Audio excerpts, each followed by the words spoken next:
Ladies and gentlemen, and just like that, the college football season is pretty much coming to a close.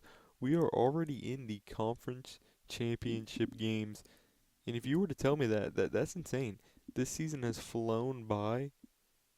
College football playoff, the first 12 team bracket is being released next week.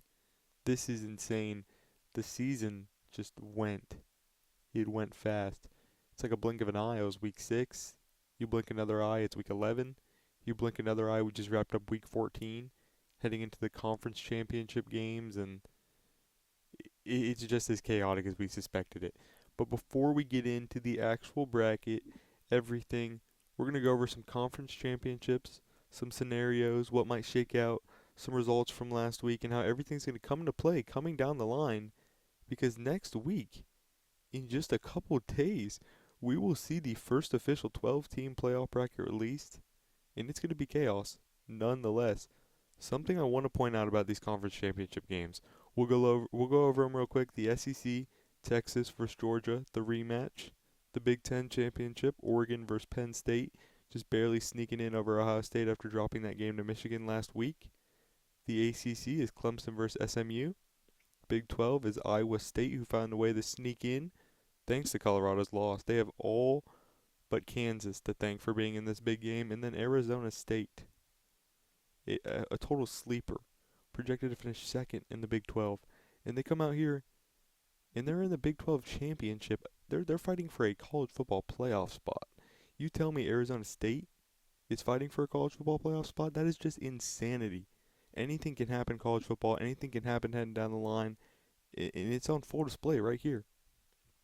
Another thing to note, there is a new member of every conference in the conference championship for these Power 4 conferences. That is just insane. This realignment just opened up the opportunity for so much new things to happen. Texas, first year in the SEC. Oregon, first team in the Big Ten. SMU, first year in the ACC. Arizona State, first year in the Big 12. Not only are these in these championship games, they've run these conferences. Oregon has been at the head of the Big Ten all year. Texas has been at the head of the SEC all year. SMU has been at the head of the ACC all year. These teams, not only have they come in and made a name for themselves, they came in and they've dominated. They've come in and they've just looked amazing. They played the part. They've been these big programs that they need to be, and it's been enough to get it done up to this point. They're fighting for their college football playoff lives. In majority of these teams, with a win, seal their fate. Actually, all these teams with a win obviously seal their fate. But some, even with a loss, Texas will get in with a loss. Oregon will get in with a loss. SMU will get in with a loss. Arizona State is just that one team. They're 10-2, a 2-loss Big 12 team. They will not see their way in if they get a loss.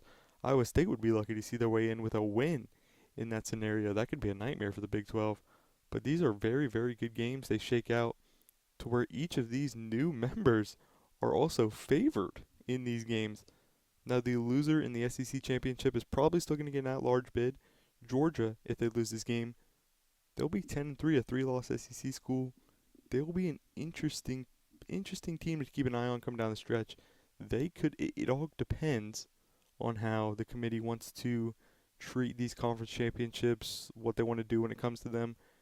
If they get doxed for it, Georgia could fall out of this thing. They'll be a 3-loss team. If Penn State loses, they'll probably still be comfortable.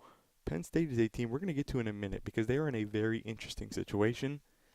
And then if SMU, they're probably still going to lock in an at-large bid if they lose this game. Clemson, even with a win, they are not secured after dropping one to South Carolina last week. And then Arizona State, Iowa State, fighting for their lives, fighting for that 12 spot. Iowa State might not even be fighting to get in if they win that game, which is crazy to think. They probably will be. There's no really big G5 team besides Boise State, obviously, that's going to take that bid from them. So whoever wins that game will probably be in that 12 spot. But it's just insanity. Insanity. Coming down the line in these conferences. Before we get into anything too big, we're going to take a little ad read here from our sponsors. We'll get right back into it. We'll get right back into the bracket. And we'll go over everything that we need to go. Let's hear from the Beach Boys Detailing. If you need your car detailed and cleaned, you're in luck. Beach Boys Detailing is a respected and dedicated car detailing business around the Carolina Forest area. You can find the Beach Boys at 843-455-6182 or on their Instagram, Beach Boys Detailing Gone. Again, that number is 843-455-6182. The Beach Boys hope to see you soon. Do you have things in your way that you don't have the time or means to move? You can call GT Junk Removal at 843-605-2147 for quotes to move stuff efficiently and effectively. Again, that's 843-605-2147. Make sure to clean up your life and get those things out of your way. A big thank you to our sponsors today, Beach Boys Detailing and GT Junk Removal. Obviously, make sure to go show them support as they support the show. But back to what we were talking about. There is a first-year team in every conference championship. First time, obviously, in history that's happened. Conference realignment, allowing this to happen, just creating all these crazy scenarios. So many teams fighting for a bid. There's so many deserving teams here, but not everyone's going to get a spot. The way I have my rankings, my predictions formatted, I have Oregon at the 1 spot. At the 2 spot, I have Georgia. I think they are one of the scariest teams to play right now. I think they are one of the best teams in the country. They're one of the best coached teams in the country. That's not even up for consideration. Kirby Smart is a generational head coach. That program is just dominant. And I think they are very scary down the line. We know what they can do in the playoffs. We know the harm they can inflict. And I think they're going to come out here and they're going to beat Texas in the rematch as well. They're going to win back-to-back things against the Longhorns. They're going to knock them off in the championship, and they're going to snag a 2 spot. And then I think SMU is going to get their victory over Clemson pretty soundly. They've been very good in the ACC all year. They are 8-0 in ACC play, which is just insane. Having an amazing season there, and they're just doing exactly what they need to do right now, playing a perfect brand of football. And they had a big victory over Cal last week to cap off their historic 11-1 season, with just a 3-point loss to BYU being that one loss. It's just been an exceptional season for the Mustangs, and they continue to roll on into the playoffs. Then at that number 4 spot, I have the Boise State Broncos. I think they've done enough in the Mountain West to snag a first-round bye, and I think they will be there pretty soundly. They were able to escape on Black Friday against Oregon State. They finished 11-1 overall, one of their best seasons since 2011, all the way back when Kellen Moore was quarterback, obviously doing great things now as a coordinator in the NFL. These Boise State Broncos are playoff bound, and they look ready to battle. What would happen to these Broncos with a loss? That is a very good question, and that is something I don't think we'll have to worry about, but it's definitely something to take into consideration, especially with how crazy college football is. Anything can happen. You never know what can happen. A team can fit up. They can play out of their minds on any given day, and they can knock off any opponent. UNLV looking for that rematch, that Mountain West rematch, and they're going to get it in the conference championship. You got to imagine the Boise State Broncos are going to take care of business, but if they don't, this could be a whole different story. I believe they will, and I have them at the 4 spot, taking that last bye. At number 5, a pretty safe pick, Notre Dame. The Fighting Irish have been rolling ever since their loss to Northern Illinois. It was just a fluke game. You drop a little 2-loss doozy to some team, and it causes some panic early on in the season. But Marcus Freeman and this squad are well coached. They're versatile. They're battle tested. They come in at this 5 spot, snug as a bug on a rug. This is actually as high as they can get. They're not in a conference, so they cannot even be in contention for one of those byes.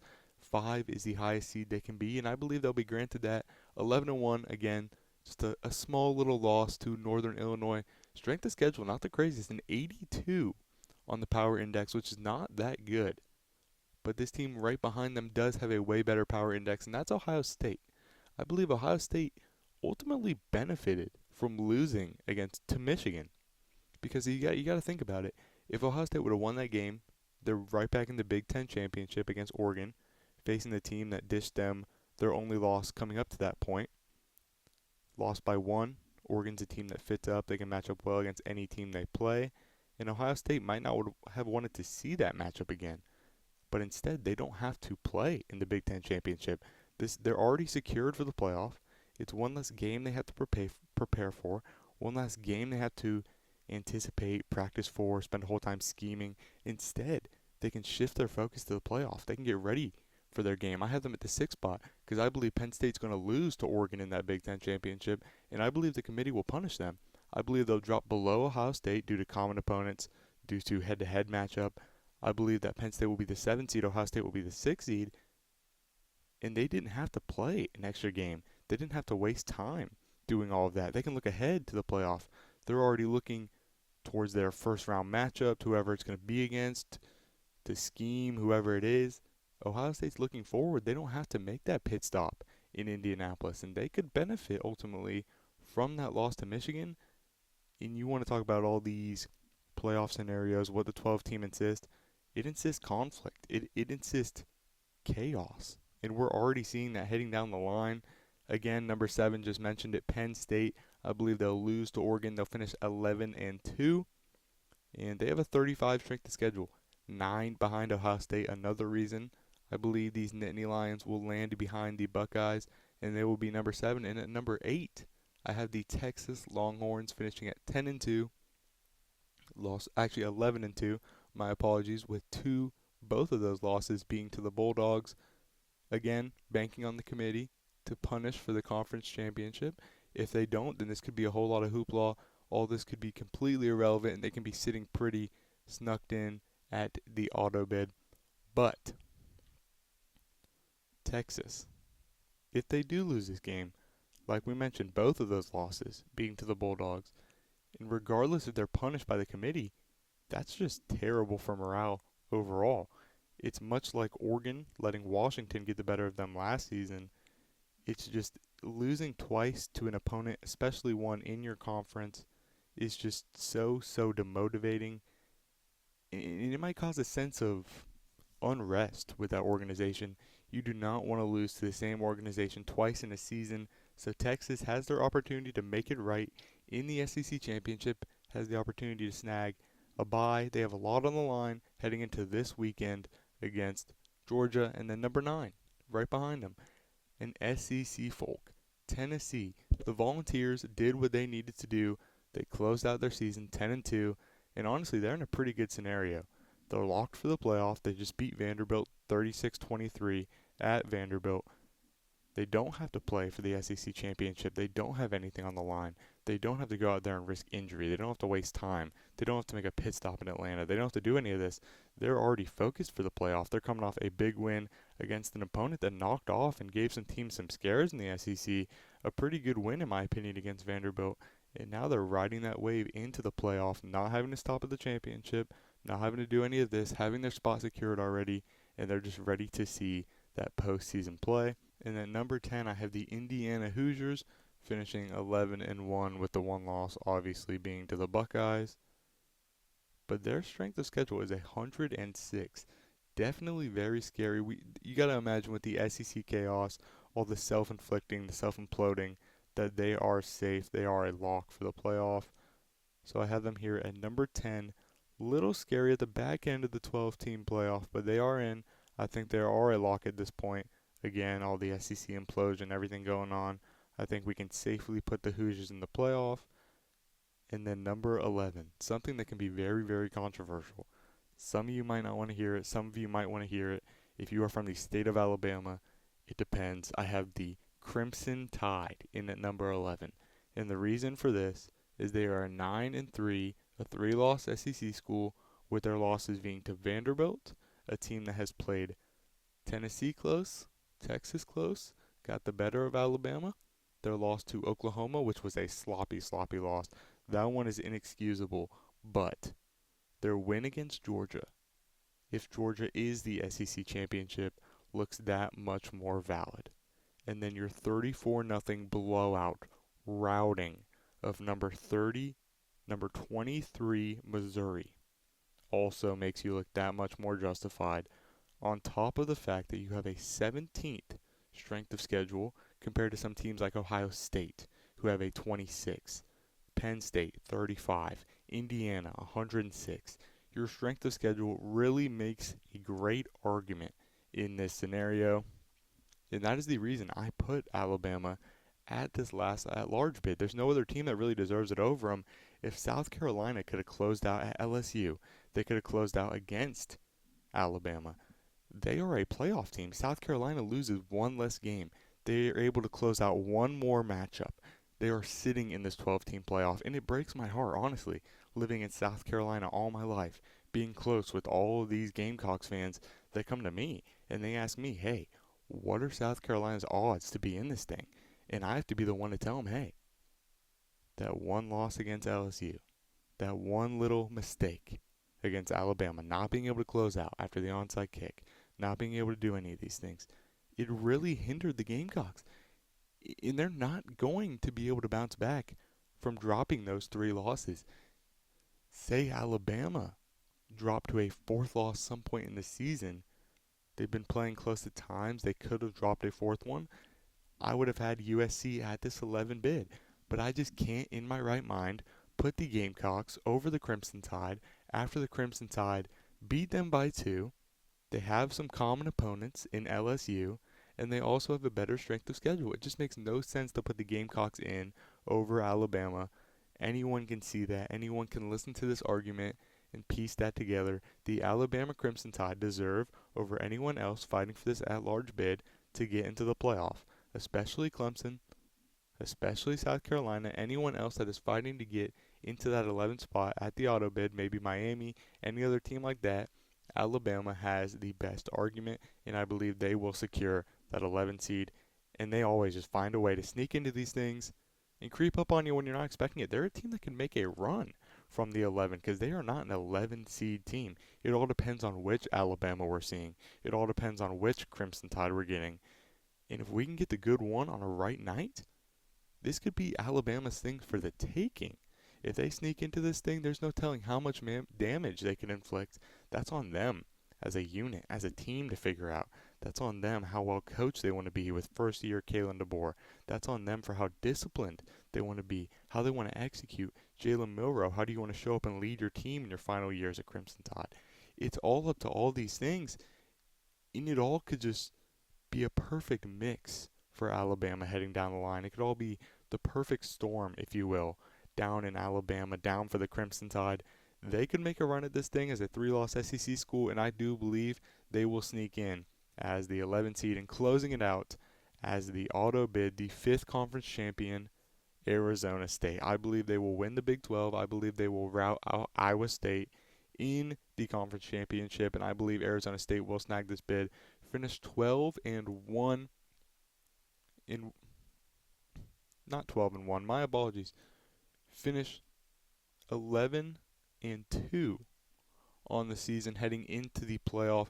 Their best regular season since 2007. They just wrapped up a historic season. Their best one in 17 years in their very first year in the Big 12. Looked like they were in trouble early. Looked like they were going to head down that slope everyone expected. Finished second to last in the Big 12. Instead, when things got hot, they showed up to the kitchen. They turned on the oven. They were cooking.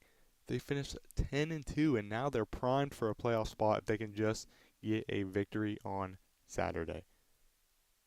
Arizona State has done a great job at bouncing back, playing tough, playing physical, and doing what they need to do when they need to do it. They are a very interesting story heading into this weekend, and there are storylines all over the place. And one of the ones I want to drop is Penn State. These Nittany Lions, they might have been better off not playing for this Big Ten championship, because now you face an Oregon Ducks team that went 12-0, a perfect regular season. The Oregon Ducks look untouchable.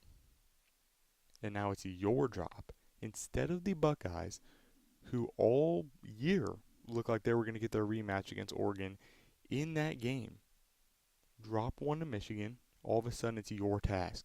Instead of you preparing, getting a week off, getting ready at an at-large bid, probably a 5 or a 6, maybe even a 7, now you're sitting here having to play the number 1 team in the country without the certainty that you won't get doxxed for it from the committee, there's still a chance you lose this game.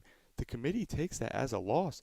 You duck behind Ohio State. All these things happen to you when you were originally in a spot to just sit at home, prepare for your playoff matchup, have enough time to get your schemes in, have enough time to practice, have enough time to do all this. Instead, you have another matchup ahead of you. You have to stop in Indianapolis. You have to play the Oregon Ducks. It's the first time being in this game since 2016, thanks to the elimination of divisions, the elimination of all of this, thanks to conference realignment. That's what it all boils down to this season. But Penn State kind of finds themselves in a nightmare scenario here. You go, again, from not having to play another game, sitting at home, having 2 weeks until you play in the playoffs, preparing for your at-large game. But no, you're playing the number one team in the country that's been electric all season, kept finding ways to win, finished 12-0, perfect their first year in the Big Ten. They've been a threat all year, and now it's your job to go out there, to step up, to knock off Oregon. It's your job to step up, win the Big Ten, get yourself an auto. They might be a number one seed if they win this game. That's what's on the line. They get put in front of them the hardest task for the biggest reward. If Penn State is able to come out here and pull it off, all props to them. But I do not believe that they will come out here and pull it off. And I believe that might harm them in the long run. That might not be what they wanted. That might not be what they were hoping for, because you get that at-large bid again. They might be sitting there at the 6. They might lose this game and then drop to the 7. That might make a big difference into who you're playing. It could be a better difference. It could be a worse difference. A difference is a difference, and if it didn't have to happen, why would you want it to happen? There's so many things that could happen in this 12-team playoff based on what happens this weekend, and I think it all just boils down to what teams we see on Friday night, on Saturday night, throughout all of these games. And there is a chance for this thing to shake out in a very chaotic fashion. In the way it's been shaking out all season leading up to this point, there is no reason for me not to believe that it will. This is going to be very, very fun to watch unfold down the line. This is going to be very, very chaotic for every fan of every fan base involved. This is going to be very, very chaotic for every school. It's going to be very chaotic for a lot of reasons, and that's just the overall perfect word to sum up this year's college football season. It's just chaos. It's just chaos. Especially with so many good teams, a lot of deserving teams heading into this 12 team, and only 12 are going to get that bid. Boise State, you might have the G5 as a bye. You might have Oregon, their first year in the Big Ten, go undefeated, one of their best seasons in school history, win the national championship. Or you might have you might just have a random dark horse in this race surprise everyone and win it. Maybe it's Arizona State, maybe it's Alabama, maybe it's Indiana from the bottom of the bracket. You never know. And that's why you love these bracket type playoffs, because it just allows for chaos. It allows for all these things, and it allows for an overall very entertaining layout. So ladies and gentlemen, buckle up, lock in. If you haven't been already all season, I don't know what you're doing. But this 12-team playoff is about to commence, and it is about to be very, very entertaining and very fun to go through. And we will not know until January 20th at 11:12 a.m. who comes out on top of this 12-team playoff. It could be anyone. It's anyone's for the taking. That's what this whole bracket's about. That's what this whole thing's about. And that's where all the fun is. I love you all very, very much. Thank you for tuning in to episode 11 of the Brogan Hillman Show. Let me know how you like the audio-only format. Let me know how you like everything. Let me know how you like the ad reads. Let me know how you like the episode. Everything down below. Make sure to like. Make sure to subscribe. But most importantly, make sure to keep God number one. I love you all very, very much. Make sure to tune in next Wednesday for episode 12 of the Brogan Hillman Show.